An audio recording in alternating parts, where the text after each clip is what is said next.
Assalamualaikum student, today we start neuromedicine.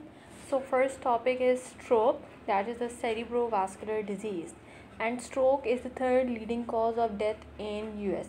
ठीक है, हम लोग दो तरह के डेफिनेशंस डिस्कस करेंगे यहाँ पे कि स्ट्रोक होता क्या है. ठीक है, स्ट्रोक क्या होता है? That is basically a sudden death of brain cells.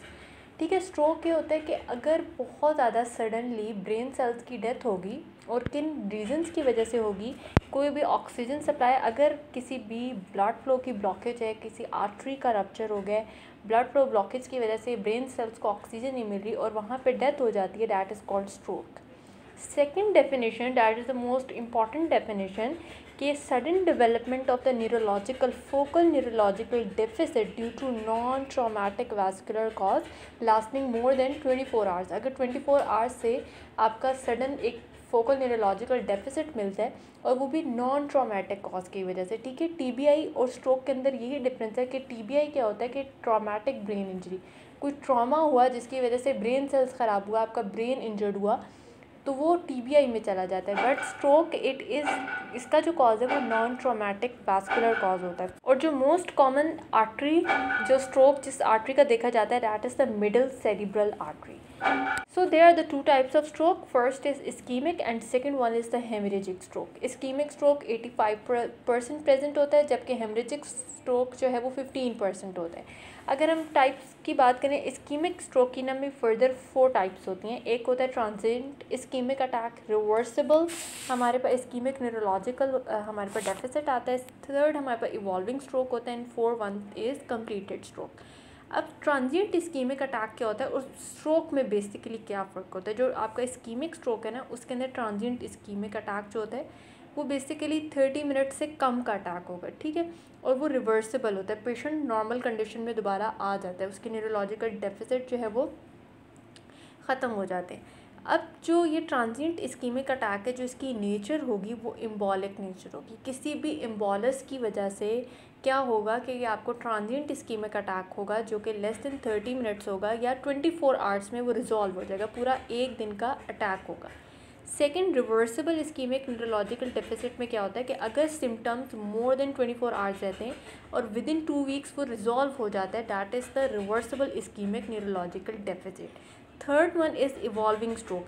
Evolving stroke क्या है कि वो आपकी पूरी बॉडी के अंदर, पूरी बॉडी में स्प्रेड आउट हो गया और फोकल न्यूरोलॉजिकल डेफिसिट बहुत सवेयर किस्म के आ रहे हैं. वर्सनिंग स्ट्रोक जो है वो वर्सन होता चला जा रहा है, that is the evolving stroke. Fourth one is completed stroke, के उसमें मैक्सिमम न्यूरोलॉजिकल डेफिसिट मिलेंगे. और ये बोथ टाइप्स इवॉल्विंग कंप्लीटेड क्या है, इरिवर्सिबल है. ठीक है, पहली दो जो थी वो ट्रांजिएंट इस्कीमिक वाली भी क्या है, रिवर्सिबल है, और दूसरा तो नाम से ही पता चला कि वो रिवर्सिबल इस्कीमिक न्यूरोलॉजिकल डेफिसिट है. So what are the risk factors? अच्छा, अब हम जो न्यूरो में मैं आपको जो टॉपिक्स पढ़ाऊँगी उसमें सबसे पहले हम डेफिनेशन डिस्कस करेंगे, फिर अगर उस टॉपिक की कोई टाइप्स हैं वो डिस्कस करेंगे. ठीक है, उसके बाद मैं आपको उसके रिस्क फैक्टर्स बताऊंगी, उसकी इटियोलॉजी डिस्कस करूंगी और उसके लास्ट में हम उसका ट्रीटमेंट देखेंगे. ठीक है, अब हमने स्ट्रोक की डेफिनेशन पढ़ ली, हमने उसके बाद उसकी टाइप्स को डिस्कस किया, एक इस्कीमिक है, एक हेमरेजिक है. इस्कीमिक हमने पढ़ा, जो मोस्ट कॉमनली जो स्ट्रोक्स होते हैं वो इस्कीमिक इन नेचर होते हैं. उसके बाद उसकी 4 टाइप्स हमने पढ़ी. इस्कीमिक स्ट्रोक में ट्रांजिएंट इस्कीमिक अटैक पढ़ा, फिर रिवर्सिबल इस्कीमिक न्यूरोलॉजिकल डेफिसिट पढ़ा, इवॉल्विंग स्ट्रोक पढ़ा एंड कंप्लीटेड स्ट्रोक पढ़ा.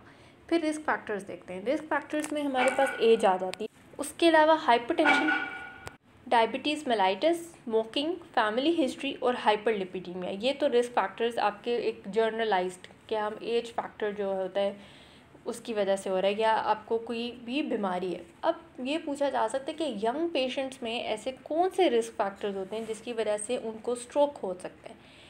2 प्रोटीन्स होती हैं जिसकी डेफिशिएंसी की वजह से उन पेशेंट्स में स्ट्रोक देखा जाता है, that is the protein C and protein S. ठीक है, इसकी अगर डेफिशिएंसी होगी तो पेशेंट को स्ट्रोक हो. अब इसका क्या मतलब है कि अगर ये जो आपके प्रोटीन सी और एस होते हैं ना, ये विटामिन के डिपेंडेंट प्रोटीन्स होती हैं. ये एक नेचुरल एंटी कोएगुलेंट्स हैं जो ब्लड क्लॉट होने को स्लो डाउन करते हैं, कि बहुत ज़्यादा क्लॉटिंग ना हो, ठीक है, क्योंकि अगर वो क्लॉट बनेगा तो वो थ्रोम्बस में थ्रोम्बस जो है वो आपका क्या बनेगा, एम्बोलाई में कन्वर्ट होगा, तो वो स्ट्रोक के चांसेस बढ़ सकते हैं कि वो ब्रेन की तरफ जा रहा है तो स्ट्रोक हो सकता है।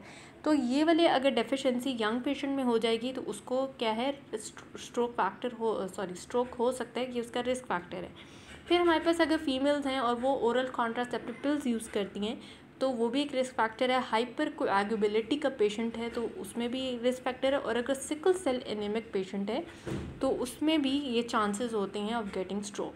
सो कॉजेज़ ऑफ स्ट्रोक क्या है इस्कीमिक स्ट्रोक के? सबसे पहले जो 60% पेशेंट्स अगर हमारे पास आते हैं इस्कीमिक स्ट्रोक के तो वो एम्बोलाई की वजह से